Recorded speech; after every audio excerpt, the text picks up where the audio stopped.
Pagkagising ko mga kalalaps, dahil tanghali na, ayan, nagluluto ako dahil ay gutom na yung tummy ko. Na ganyan talaga yan pag bagong gising ang aking anak ay magpakarga talaga yan. Pero hayaan nyo na yung buhok ko na parang wakwak. Kami lang naman ang makakita. 5 years na kami nakatira dito sa aming bahay. Pero hindi ko pa kilala ang aming mga kapitbahay.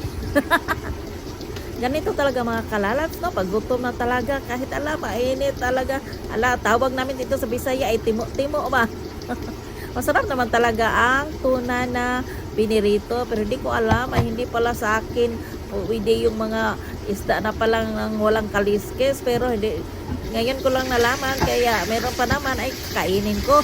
Ako'y nabibigatan na talaga sa pagkarga ng aking anak, pero ayaw pa magpabutang. Ganito pala pag may anak mga kalalas, magiging superwoman tayo habang nagluluto ay may kargang bata. Ay nako mga kalalas.